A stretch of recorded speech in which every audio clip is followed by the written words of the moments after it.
Today is July the 6th, 2018. Which, as far as I know, is not an important date as far as our calendars go. But today is the day that Marvel Studios will be releasing their new film, Ant-Man and the Wasp. Now, I don't know what you think about those movies. You may not like movies like that. You may think they're stupid, whatever. So let me just tell you why I'm talking about it. The story of Ant-Man is a story about a guy who wears a suit that makes him tiny, like an ant. And while he's tiny, he can do really big things. He's really strong. He's, all this kind of stuff.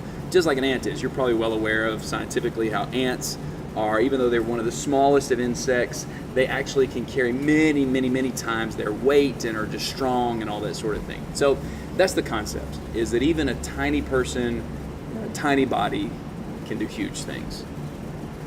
And that's actually a truth that's found in Scripture over and over again. All throughout the Bible, you see this concept that the smallest of things can make the biggest of differences. It's actually on page 1 of the Bible. You remember whenever God said, "Let us make man in our image and in our likeness." And so God created man in his image and likeness. Do you remember what God used to create man? It wasn't another animal. It wasn't something special from the celestial bodies. It was dirt. The most insignificant, literally the lowest thing on earth. God used the smallest thing in terms of importance to make the greatest thing that would have dominion and rule and authority over all the earth that God had created. The smallest of things make the biggest of differences.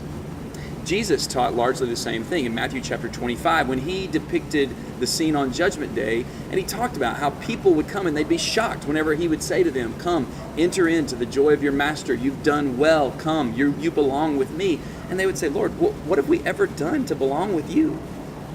And Jesus will say on that day, "Whatever you've done for the least of these, you've done it for me as well."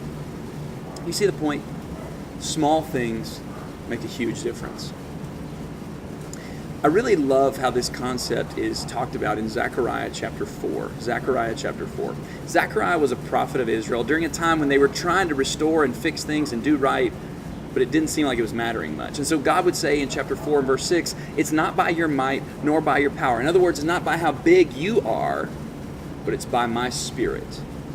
That's how God makes good things happen in our lives. It's not by the big things we do, but it's even by the small things we do. And so he would go on to say in verse 10, "Who has despised the day of small things?" In other words, you shouldn't despise the day of small things. Do not despise the day of small things, because it's not by your bigness anyways that things are accomplished. It's by God's Spirit, by God's power that things are accomplished.